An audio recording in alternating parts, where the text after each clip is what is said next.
So, Pandemic. Pandemic. We've got crap loads of crap going on with Pandemic. Yeah, are we talking about just Pandemic or the Pandemic Plus expansion? I think we should start with Pandemic and then get to the expansion. Okay, Because that's how we're doing it, right? yeah, but we haven't really played Bioterror, so how can we talk about it? Well, here we can talk about, like, everything up to it. It's fair. Pandemic. You were the one who bought it first, right? Yes, I had heard of it. I saw it on Amazon. I love it so much, both. Thank you for getting this.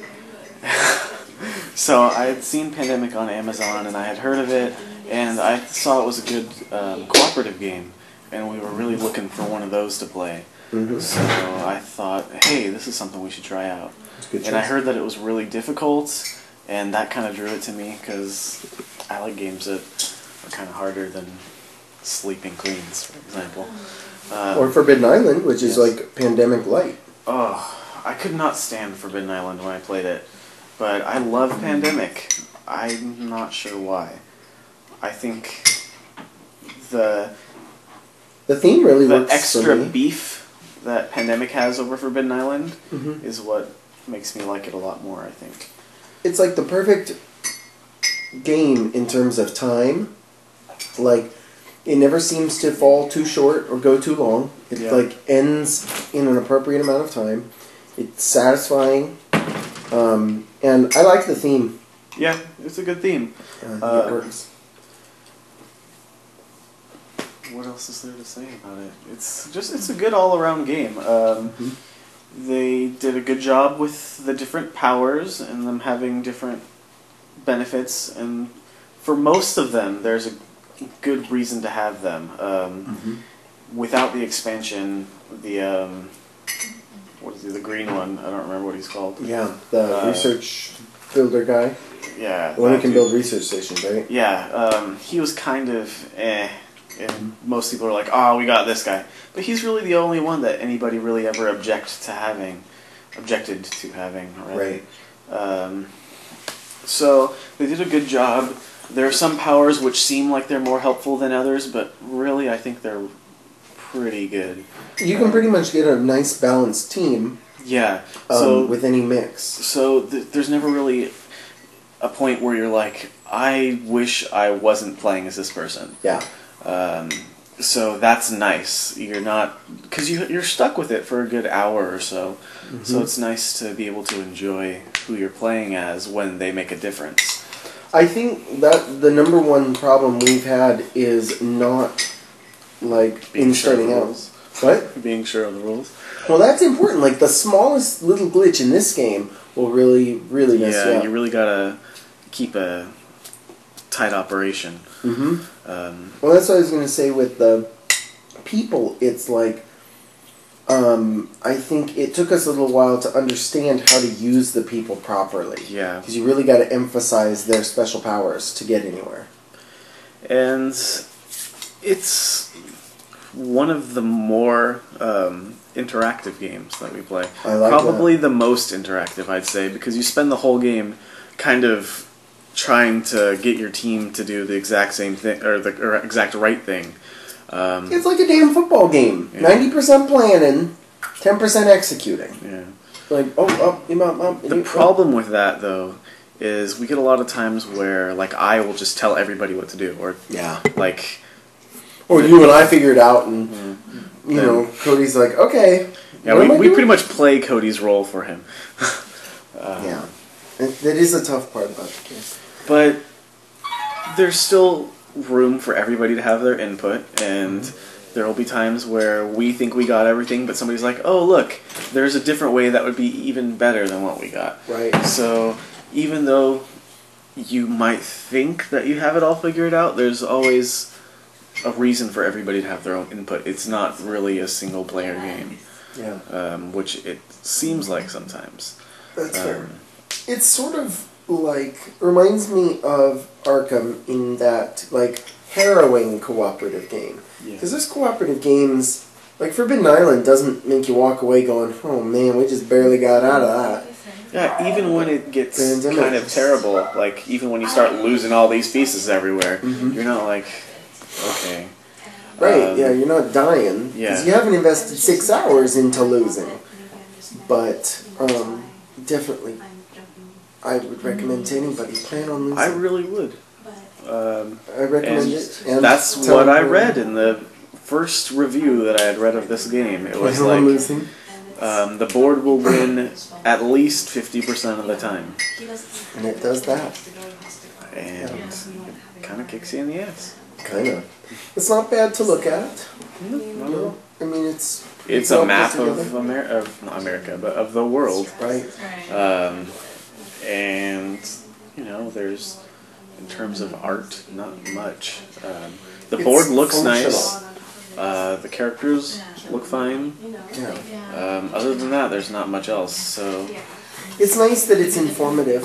Yeah, I like the little tidbits on it, like figuring out that there's so many people here. Yeah. And David and I were talking about it for a minute, and he was saying something that I thought was quite interesting.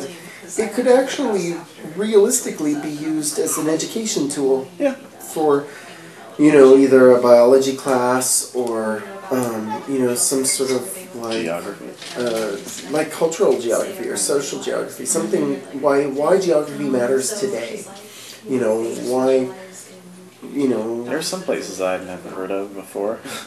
David said that very same thing. He didn't know Manila was the capital of the Philippines until the pandemic. I was like, no shit. Well, I'd never heard of Karachi. Right? Or like Riyadh. I might have, but I don't know. Anyways, there's a lot. I didn't really realize that Essen was in Germany. You don't really hear much about Essen. No. I don't, anyways. You know what, though? Now you need to. Because there's the board game expo. Is in Essen. Yeah. Which, it's weird. Like, it's just one of those things, you know, where you hear something once and then you hear it all over the place, or you see your car everywhere after you get it. Like, after I had played this game, I had started seeing those places all over the place. I was like, I've seen that place in Pandemic. I better save it.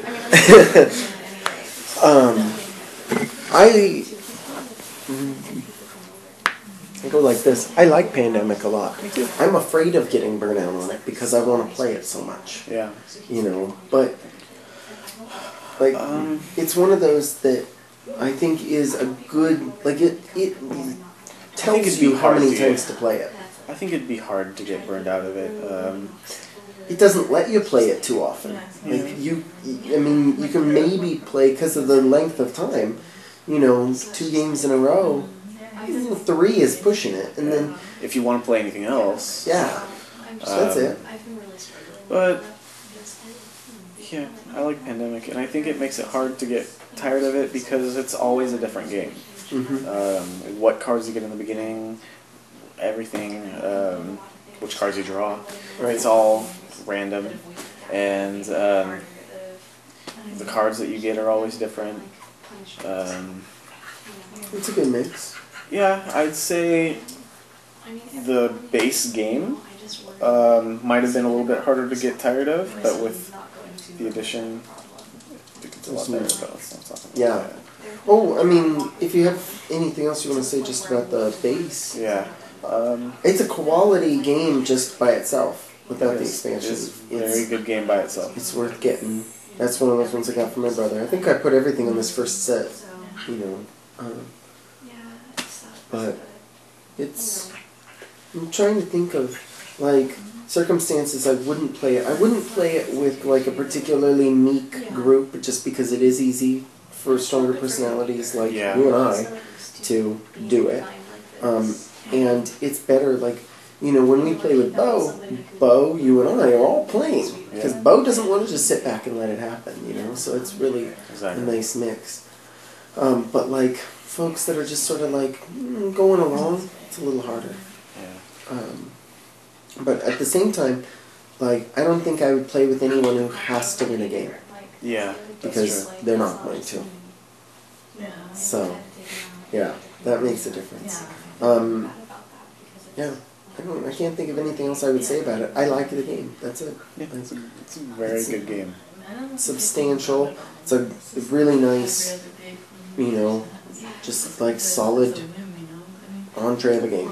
Have you played Pandemic with other groups of people? Gay Games. How was it over there? Good.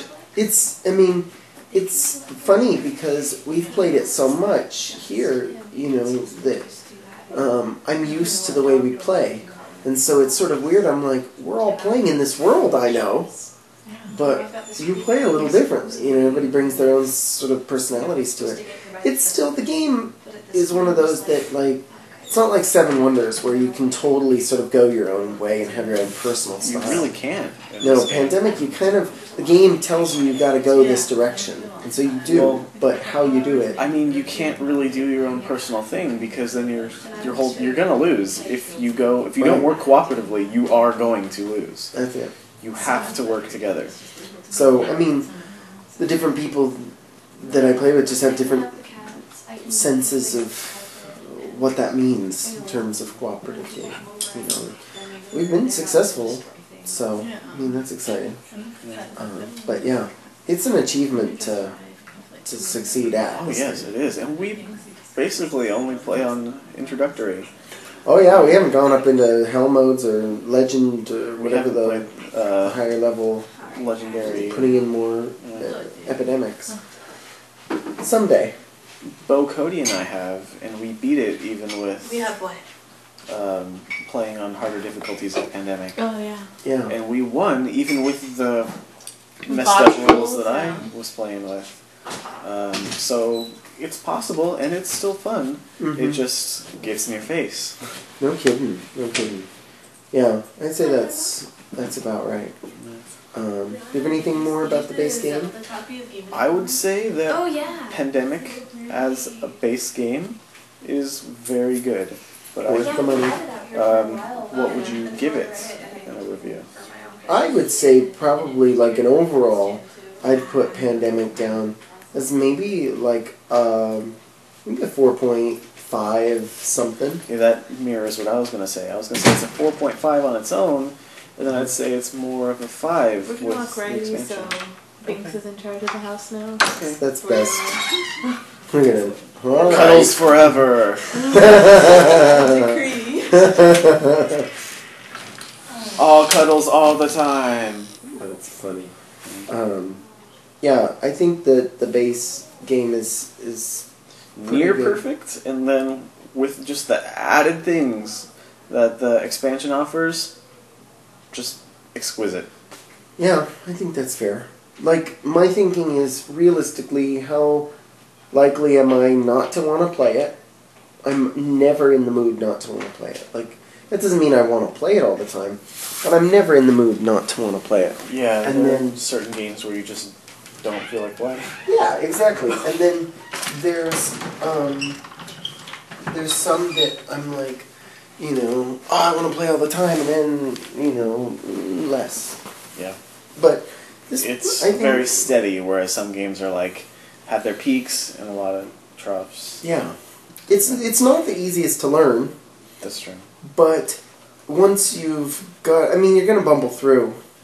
I'd say if you're learning it with a completely new group, you're going to lose. Oh, yeah.